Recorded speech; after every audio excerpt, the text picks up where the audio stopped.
Estás escuchando Bendecidos en Cristo, el devocional diario de la IBC Corregidor.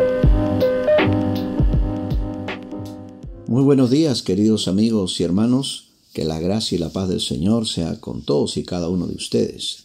Hoy vamos a continuar nuestro estudio en la epístola del apóstol Pablo a Tito. Ahora vamos a considerar los versos 7 y 8 en un mensaje que he titulado Justificados por gracia. El apóstol Pablo, después de haber dado gracias a Dios por su bondad, por su misericordia, que lo ha salvado, que lo ha transformado, él va a decir, para que ahora justificados por su gracia, viniésemos a ser herederos conforme a la esperanza de la vida eterna. Palabra fiel es esta, y en estas cosas quiero que insistas con firmeza, para que los que creen en Dios procuren ocuparse en buenas obras. Estas cosas son buenas y útiles a los hombres. Y ahora el apóstol Pablo nos va a hablar de un tema maravilloso, la justificación. Él va a decir, para que ahora justificados por su gracia. Dios nos rescata de un estado de injusticia y pecado y condenación para hacernos justos ante sus ojos. Ante los ojos de Dios, el hombre que anda sin Cristo, dice la Escritura, que es pecador. No hay justo ni aun uno. Todos destituidos de la gracia y de la gloria de Dios. Sin embargo, Dios, en su bondad y en su amor, no ha querido dejar al hombre en este terrible estado de injusticia, de pecado y de oscuridad. Y es por eso que su gracia, que es su favor, el favor inmerecido de Dios al hombre, ahora se va a manifestar gracias a Jesucristo. La Escritura dice que la gracia y la verdad se han revelado por la venida de nuestro Señor Jesucristo, porque su venida ha quitado el gran obstáculo que impedía que la gracia de Dios se desbordara sobre la humanidad. Y ha quitado el problema, y este problema es el pecado. Cristo, al morir en la cruz, pagó el precio de nuestros pecados, para que ahora tú y yo podamos disfrutar de su bondad y de su favor. ¿Has experimentado ya esta gracia en tu vida? Lo primero que hace la gracia de Dios cuando llega a la vida de una persona es que lo justifica. Vale decir, lo hace justo ante los ojos de Dios. Pasa de un estado de injusticia a un estado de justicia. Pasa de un estado de pecado a un estado de santidad. Sí, porque ante los ojos de Dios, una persona que se ha arrepentido y ha creído y se ha entregado a Cristo, ante los ojos de Dios es justo, es santo, es un hijo de Dios. Por esta razón, necesitamos comprender cada vez más profundamente este regalo maravilloso de Dios al hombre. Cristo ha hecho posible todo esto. Por eso la Escritura dice en 2 Corintios capítulo 5, el verso 21, al que no conoció pecado, por nosotros Dios lo hizo pecado, para que nosotros fuésemos hechos justicia de Dios en él. Cristo jamás pecó, nunca conoció el pecado, pero al ir a la cruz, asumió el pecado del mundo entero sobre su cuerpo y pagó la pena del pecado con su propia vida, con su propia sangre. ¿Para qué? Para que tú y yo podamos ser perdonados y hechos justos delante de Dios. Por eso el apóstol Pedro también va a agregar, porque también Cristo padeció una sola vez por los pecados. El justo murió por los injustos para llevarnos a Dios. El gran propósito de Dios siempre ha sido esto, redimir al hombre que había caído, que se había rebelado, que le había dado la espalda. Dios en su amor no ha querido que la humanidad quede en este estado de condenación, sino por el contrario, su amor busca rescatarnos y lo ha hecho a través de la persona de Cristo para llevarnos de vuelta a Él. Sí, porque la vida que tú y yo hoy tenemos, querido amigo, viene de Dios, es un don de Dios. El solo hecho de estar vivos hoy, de poder escuchar este mensaje, es un don de Dios. Y Dios desea que ninguno se pierda, sino que todos procedan al arrepentimiento, para ir de vuelta a aquel que nos dio la vida. Por eso la Escritura vuelve a decir que Cristo, dice, el justo murió por los injustos para llevarnos a Dios. Cuando Dios ahora nos recibe por gracia, lo primero que hace es justificarnos y darnos su paz. Somos reconciliados con Dios. La Escritura dice, justificados pues por la fe, tenemos paz para con Dios por medio de nuestro Señor Jesucristo. Cristo ahora nos permite tener una relación de paz, de armonía, de reconciliación con nuestro Creador. Oh, sí, mi amigo, si hoy tú entregas tu vida a Cristo, también serás reconciliado con Dios. Y esa paz, ¿verdad?, que se establece entre Dios y tú, también vendrá a tu corazón. Y podrás tú tener esta convicción que te has reconciliado con Dios. Tus pecados son perdonados. Oh sí, la gracia, por lo tanto, nos hace justos ante los ojos de Dios. En segundo lugar, la gracia de Dios nos hace herederos. Si leemos Tito 3, verso 7, una vez más, dice, para que justificados por su gracia viniésemos a ser herederos conforme a la esperanza de la vida eterna. ¡Qué precioso! Dios nos hace herederos. ¿Y cómo es posible esto?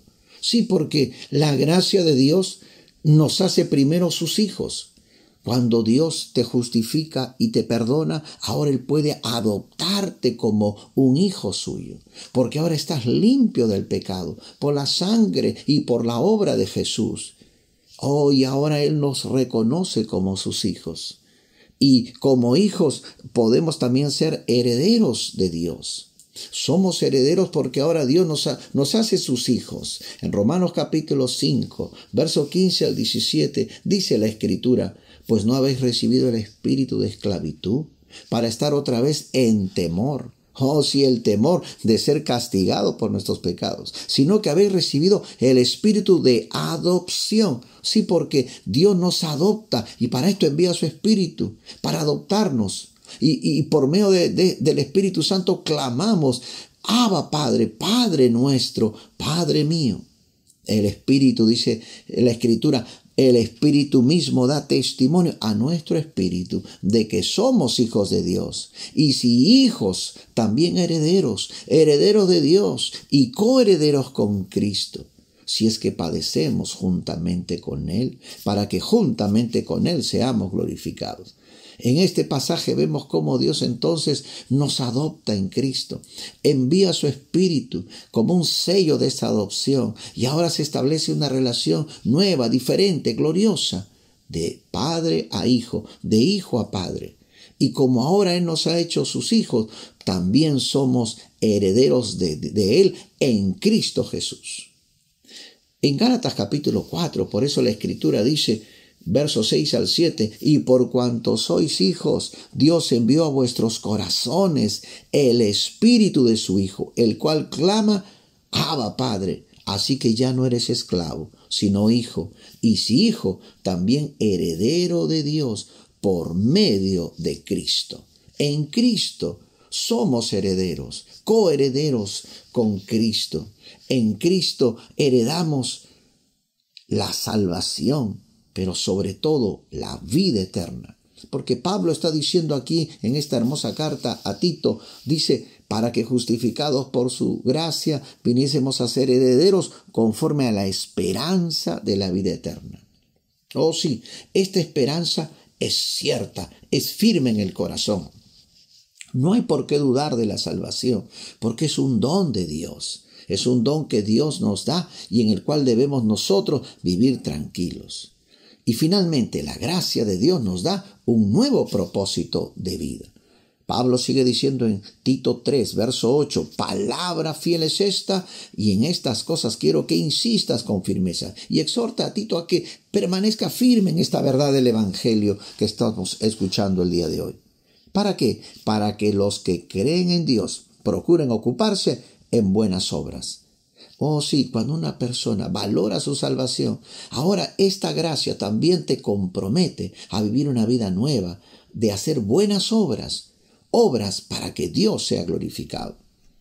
La gracia de Dios, por tanto, nos compromete a vivir una vida nueva y con un nuevo propósito, la cual es glorificar a Dios con nuestras vidas, pero sobre todo con buenas obras, entendiendo obviamente que las obras no nos dan la salvación, pero sí evidencian nuestra salvación. Por eso el apóstol Pablo va a decir en Efesios 2, 8 al 10, porque por gracia sois salvos por medio de la fe. Y esto no de vosotros, pues es don de Dios, no por obras, para que nadie se gloríe, porque somos, presta atención, porque somos hechura suya, creados en Cristo Jesús, para buenas obras, las cuales Dios preparó de antemano para que anduviésemos en ellas. Oh, si Dios nos da un nuevo propósito. Oh, Dios hoy quiere que tú honres a tu Salvador haciendo buenas obras a favor del prójimo, a favor de tu familia, a favor de todos los que te rodean. Para eso hemos sido salvados, para glorificar a Dios con nuestras vidas. Por eso el Señor Jesús le va a decir a sus discípulos: en esto es glorificado mi Padre, en que llevéis mucho fruto, fruto de buenas obras, y para que vuestro fruto permanezca. Oh, sí, todo lo que hoy tú haces, mi hermano, mi hermana, pensando en tu Dios, sirviendo al Señor, está en los libros de memoria del Señor, y eso tendrá su propia recompensa. La gracia de Dios, por tanto, hoy también se ofrece a ti, mi amigo, a través del Evangelio.